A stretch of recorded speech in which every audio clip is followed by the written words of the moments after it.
Berjumpa kembali dengan To The Point, berbijak dan berpihak pada kebenaran. Di balik pidato manis Presiden, rakyat mantap menuju matang. Negara yang paling nomor satu di dunia sekarang, rakyatnya mengatakan dia bahagia, adalah bangsa Indonesia. Ini mengharukan bagi saya. Sahabat To The Point, ada jurang yang sangat lebar antara yang dibanggakan oleh para pejabat di atas panggung dengan napas kehidupan nyata yang terasa sesak di bangku-bangku sederhana rakyat kecil.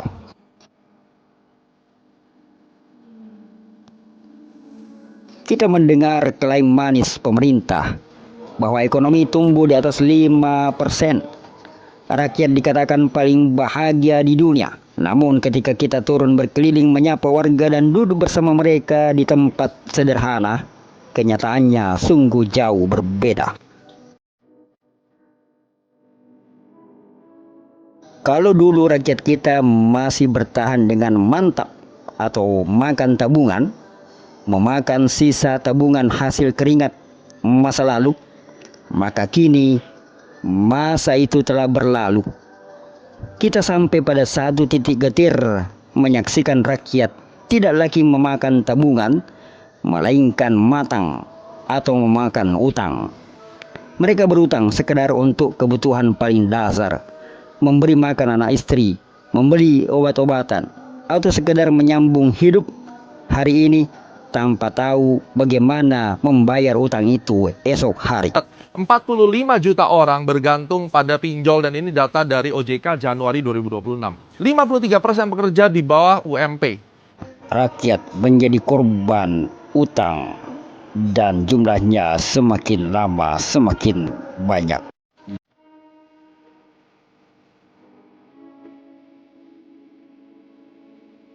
Dan seharusnya ini menjadi perhatian pemerintah, tidak hanya sekedar mendengarkan laporan manis di bibir saja. Kondisi itu terlihat begitu nyata saat saya berkeliling di beberapa tempat di kota Makassar, menyambangi sebuah warung kopi yang dulunya hidup ramai pengunjung dari pagi hingga sore.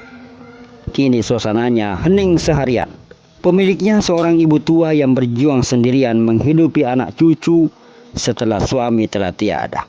Hanya bisa menatap sepi dan sedih.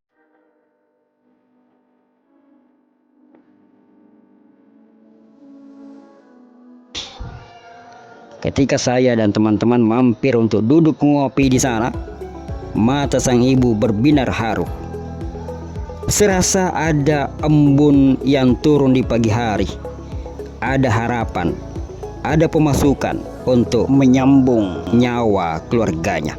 Yang lebih menyakitkan lagi, sosok ibu rajin ini sama sekali tidak pernah tersentuh oleh bantuan sosial pemerintah. Data di meja RT RW dan petugas sensus mungkin tersusun rapi, namun birokrasi yang berbelit membuatnya hilang dari peta. Bantuan mengalir ke tempat yang tidak tepat, sementara yang benar-benar berjuang dan perlu dipedulikan diabaikan. Di bangku yang sama duduk seorang bapak tua dengan wajah penuh beban.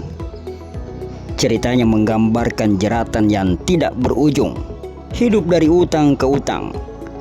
Ada utang koperasi, utang pinjaman online, dan lain-lain. Sementara tidak ada pekerjaan tetap. Hari-hari dipenuhi dengan kecemasan bagaimana melunasi utang yang kian menumpuk itu. Kisah ibu pemilik warung kopi dan bapak berutang ini bukanlah kasus tunggal. Mereka hanyalah puncak dari gunung es raksasa yang tentu saja jumlahnya tidak terhitung. Ada jutaan, bahkan ratusan juta saudara kita yang tentu kondisinya jauh lebih pahit, namun tidak memiliki tempat untuk bersuara. Mereka tidak masuk dalam pidato kenegaraan, tidak tercatat dalam statistik yang membual. Namun nyatanya mereka adalah tulang punggung negeri ini yang sedang merosot perlahan karena beban yang tidak adil. Sesungguhnya kenyataan yang terlihat itu adalah teguran dan harapan tulus dari tengah masyarakat kepada pemerintah. Hentikan segala laporan yang merias, angka yang membuai, dan janji manis di udara.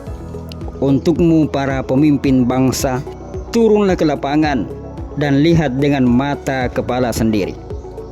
Duduklah di warung kopi sederhana, dengarkan keluh kesah rakyatmu tanpa perantara birokrasi yang menyaring kebenaran.